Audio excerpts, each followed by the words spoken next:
number of young women are making a bold and unconventional choice by embracing a child-free lifestyle through tubal ligation.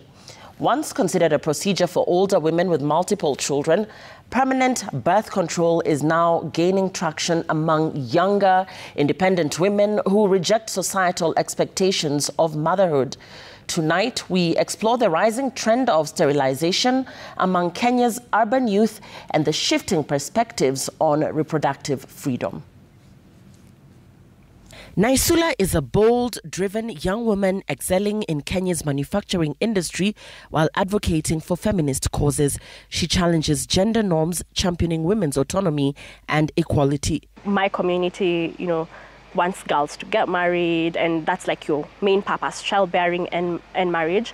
My dad was very keen on ensuring that I was keen with my education. He gave me a love for books, so I spent most of my weekends reading. I've read a lot of feminist works, and you will see they feature women who really do not center being a wife or being a child in their works. It's just them pursuing their passions and their interests. And so for me, it was like, okay, I relate to them. They affirm the life that I want to live for myself. And I would also attribute who I am today to my high school experience. I went to Kenya High School. It was monumental in that it made me drive for excellence, and it made me see what was possible for me just based on the interactions I had with my teachers, who are mostly female, unconventional, I dare say financially stable. So it opened up my mind to what was possible for me as a woman. Muthoni is an interior designer, vibrant lifestyle content creator, and outspoken feminist, using her platform to challenge societal norms and empower women by encouraging them to live on their own terms. I make decisions depending on what I want for myself. I prioritize my own needs. I make choices that align with me regardless of what society deems to be the best option or path for me. So be that in work, in terms of like the line of work that I'm in, is that in terms of relationships, am I living relationships where I don't feel fulfilled, or am I sticking around because we don't entertain failed marriages, right? So for me, living life on my own terms is following things that spark my joy, excite me, as opposed to just doing things that are considered to be normal, or that's what's expected of you. They are among a growing number of young women who are challenging the expectation that motherhood is a destiny every woman must fulfill. So I really don't have any specific moment in time where light bulb, I was like, oh, I don't want children. No, it just never was the norm for me. Again, I didn't have that pressure from family. It wasn't drilled into my head that I needed to have a child or be a mom or be a wife. They have chosen to remain child-free through tubal ligation. For so long, this has been something that's considered taboo. We don't talk about it. Like, I didn't know what being child-free meant, if that was even a thing. I just knew there were no children in my future. We live in a society where, especially as women, there's a certain line we have to toe, where we are not allowed to think a certain way or feel a certain way, because then it goes against what society expects of us. Because how dare you say you do not want to raise children? That's what you are put to do on this earth. The decision to undergo tubal ligation is deeply personal. Yet, for many young women, it is treated as a debate rather than a choice. I have very painful periods, right? So apparently my mom told my sister that I should consider maybe getting my uterus removed, because either way I don't want children. So my family has been very gracious. I've received a couple of questions of why would you do it? It's so extreme. Why don't you just get long-term contraception? I was lucky enough to not pay a single cent for my procedure. So there was an initiative that was happening between a healthcare provider based in Kenya and the government. They're like, this procedure is a permanent procedure. And the doctor walked me through what the procedure was going to be. He said, this is what you're going to feel. The process is, it's an actual surgery. So we are going to cut you open. You'll be awake and you'll feel this. And we'll pull your tube, we'll cut it, we'll tie it. More than anything, I felt liberated. It was very freeing, because then it's something that I had ticked off my list, and it felt like now my life is my own. I don't have to worry about any other thing. Mentally, it did not take a toll on me.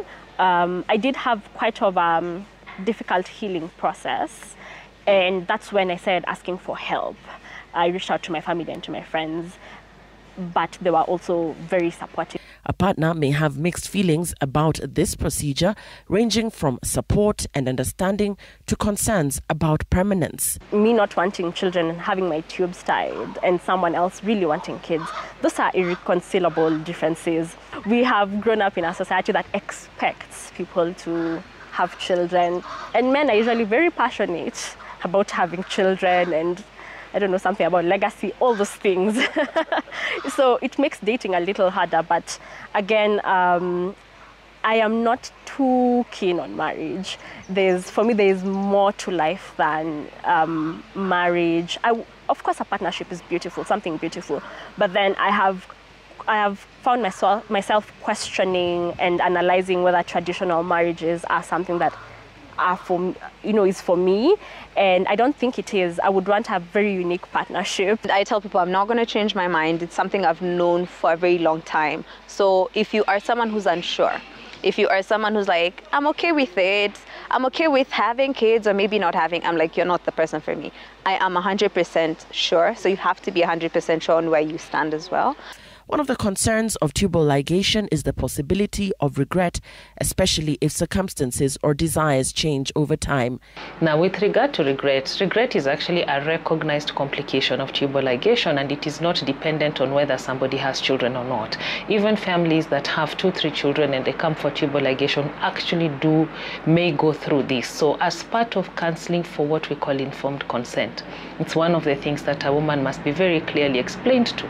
And we actually know that the average age of regret setting in is usually about 7 to 8 years.